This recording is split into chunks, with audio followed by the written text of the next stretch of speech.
ఒక వ్యక్తి food business start చేయాలంటే అసలు ఫస్ట్ ఏం తెలుసుకోవాలి? అతి ముఖ్యమైనది ఏంటంటే ఆయన తయారు చేయబోయే ఫుడ్ ఆహారం మీద ఆయన కంప్లీట్ అవగాహన ఉండాలి. ఏం తయారు చేయబోతున్నాము, దీన్ని తినబోయే వాళ్ళు ఎవరు, వాళ్ళ రిక్వైర్మెంట్ ఏంటి అనేది ఒకటి. తర్వాత మార్కెట్, ఏ మార్కెట్, కంప్లీట్ మార్కెట్ అనాలిసిస్ చేసి మార్కెట్ రీసెర్చ్, మార్కెట్ ఇంటెలిజెన్స్ అంటారు, అవి చేసుకొని ప్రోడక్ట్ లాంచ్ చేస్తే. ఇంకొకటి ముఖ్యమైనది, ఎనీ ప్రోడక్ట్ సక్సెస్ అవ్వాలంటే అండి 3 ఇంపార్టెంట్ పారామీటర్స్. ఇవి లేకపోతే ఏ బిజినెస్ సక్సెస్ కాదు. మొట్టమొదటి ఏమంటే it should have fantastic products, మంచి ప్రోడక్ట్ ఉండాలి.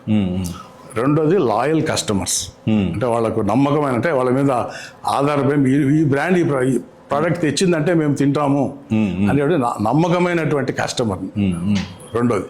మూడోది టెరిఫిక్ ప్రాఫిట్స్, మంచి ప్రోడక్ట్ ఉండాలా, నమ్మకమైన కస్టమర్స్ ఉండాలా, మంచి ప్రాఫిట్ ఉండాలి. ఈ 3 కండిషన్స్ సాటిస్ఫై అయితేనే ఏ బిజినెస్ అయినా సక్సెస్ అవుతుంది. లేకుండా వీటిలో ఏదైనా కొంచెం మసిపూసి మారేడుకాయ చేసి అట్లా ఇట్లా లాంచ్ చేసాం అనుకోండి, షార్ట్ టర్మ్ నడుస్తుంది కానీ ఏదో ఒక రోజు ఆ బిజినెస్ డమాలని కోల్పోతుంది.